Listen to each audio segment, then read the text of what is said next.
এই 6টি লক্ষণ দেখতে পেলে বুঝবেন আপনার বাড়িতে ভূত প্রেত বাস করছে।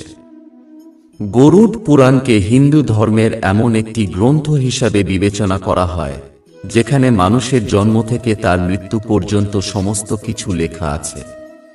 গরুড় পুরাণের দর্শনে ভগবান শ্রীকৃষ্ণ গরুড়জিকে মৃত্যু সম্পর্কিত অনেক রহস্যময় কথা বলেছেন, যেমন মৃত্যুর আগের লক্ষণ, মৃত্যুর পরের ঘটনা, মৃত্যু, যমলোক, নরকজগৎ ইত্যাদি বিষয়গুলো বিস্তারিতভাবে বর্ণনা করা হয়েছে। বন্ধুরা, গরুড় পুরাণে বলা হয়েছে, আপনি যদি কিছু আশ্চর্যজনক লক্ষণ দেখতে পান তবে আপনার বাড়িতে কোনো অশুভ শক্তি উপস্থিত রয়েছে বা কোনো ভূত আত্মা আপনার বাড়িতে জায়গা করে নিয়েছে। এই লক্ষণগুলির পরিণাম খুব ভয়ঙ্কর এবং বিপজ্জনক। অনেকে এগুলোকে নিছক কাকতালীয় বলে উপেক্ষা করলেও ভবিষ্যতে তাদের অনেক সমস্যায় পড়তে হয়। ঘরে ভূত বা কোনো অশুভ শক্তি প্রবেশ করলে বাড়িতে বিপদের পাহাড় নেমে আসে। ওই বাড়িতে বসবাসকারী মানুষকে আকস্মিক মৃত্যুর মুখোমুখি হতে পারে। বাড়িতে জমানো টাকা হঠাৎ করে কোনো কাজে ব্যয় হতে শুরু করে এবং পুরো পরিবার ধ্বংস হয়ে যায়। অতএব আপনি যদি আপনার বাড়িতে এমন কিছু লক্ষণ দেখতে পান তবে আপনার সময় মতো ব্যবস্থা নেওয়া উচিত। গরুড় পুরাণ অনুসারে একবার পাখির রাজা গরুড় ভগবান শ্রীহরিকে জিজ্ঞাসা করেছিলেন, হে ভগবান, যে ব্যক্তির বাড়িতে দেবী দেবতাদের বাস নেই, শুধু ভূত প্রেত ও অশুভ শক্তির বাস রয়েছে, তা জানা যাবে কিভাবে? তখন ভগবান শ্রীকৃষ্ণ গরুড়জিকে উত্তর দিতে গিয়ে অনেক রহস্যময় কথা বললেন। ভগবান শ্রীকৃষ্ণের মতে মা লক্ষ্মী যে বাড়িতে থাকেন না, শুধু ভূত প্রেত বাস করে। এমন বাড়িতে সর্বদা দারিদ্র্য ও নিঃস্বতা বিরাজ করে। কোনো ব্যক্তির বাড়িতে ভূতের বাস হলে সে বিভিন্ন ধরনের লক্ষণ পায়। তিনি এই লক্ষণগুলি ঘরে উপস্থিত বস্তুর মাধ্যমে বা স্বপ্নের মাধ্যমে পেয়ে থাকেন। যদি কেউ স্বপ্নে এই জিনিসগুলি দেখতে শুরু করে তবে বুঝতে হবে যে তার বাড়িতে ভূতের বাস রয়েছে। তার পূর্বপুরুষ বা মৃত আত্মীয়রা ভূত রূপে নিজ বাড়িতেই ঘুরে বেড়াচ্ছে। বাড়িতে ভূতের আগমন ঘটলে মানুষ নানা ধরনের লক্ষণ পেতে শুরু করে।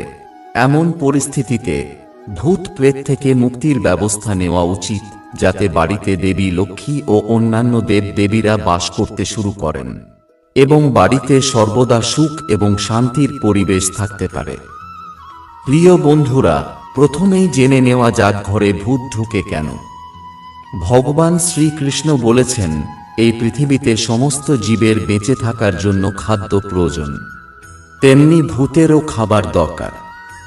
যাদের বাড়িতে অশুভ কাজ হয় তাদের বাড়িতে ভূত খাবার খেতে যায়।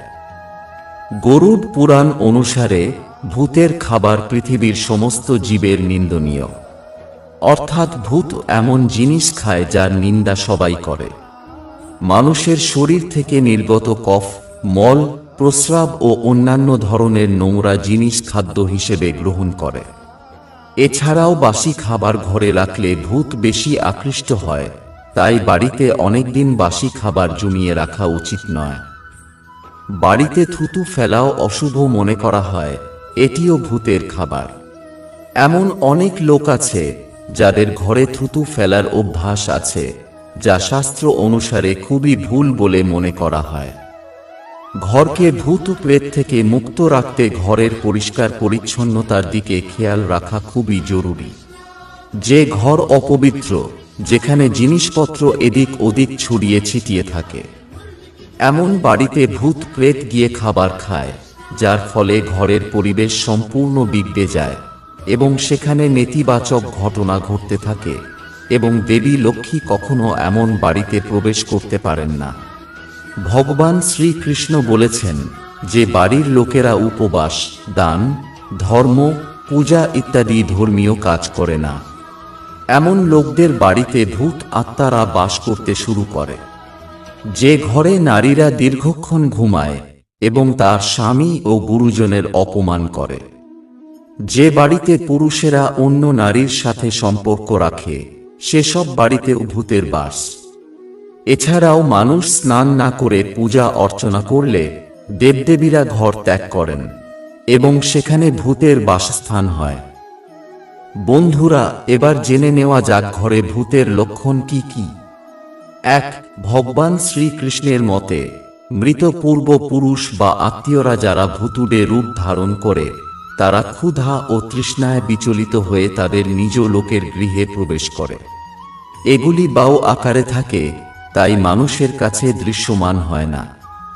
সে তার পরিবারের সদস্যদের দেহে বাতাসের আকারে প্রবেশ করে তাদের নানা ধরনের স্বপ্ন দেখায়। 2. শ্রীকৃষ্ণ বলেছেন যে একজন মৃত ব্যক্তি তার স্ত্রী, পুত্র এবং তার পরিবারের সদস্যদের দেহে ভূত হয়ে প্রবেশ করে।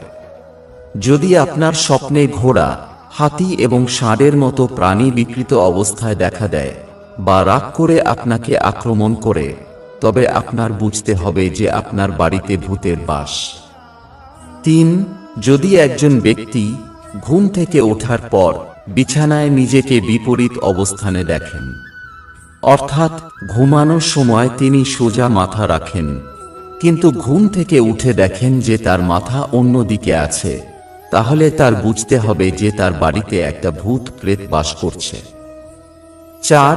যদি কোনো ব্যক্তি নিজেকে শিকল দিয়ে বাঁধা অবস্থায় দেখে বা তার মৃত পূর্বপুরুষদের নোংরা পোশাকে দেখে বা তার পূর্বপুরুষদের অন্যের কাছ থেকে খাবার চুরি করে পালিয়ে যেতে দেখে বা তার মৃত আত্মীয়দের তৃষ্ণায় ভুগতে দেখে, তাহলে বুঝতে হবে যে তার মৃত পরিবারের সদস্য ভূত যোনিতে পৌঁছেছে এবং তার বাড়িতে বাস করছে। 5. স্বপ্নে কোনো প্রাণী যেমন গরু, ষাঁড়, পাখি, ঘোড়া ইত্যাদি প্রাণীকে মানুষের মতো কথা বলতে দেখলে বুঝবেন আপনার মৃত পূর্বপুরুষরা প্রেত যোনিতে চলে গেছেন এবং তিনি আপনার বাড়িতে বাস করছেন। যদি বাড়িতে ঘন ঘন ঝামেলা হয়, হঠাৎ অর্থের ক্ষতি হয়, পরিবারের সদস্যরা হঠাৎ অসুস্থ হয়ে পড়ে, তবে এটিও একটি বড় লক্ষণ হিসাবে বিবেচিত হয়। এটি বাড়িতে ভূতের উপস্থিতি নির্দেশ করে। 6.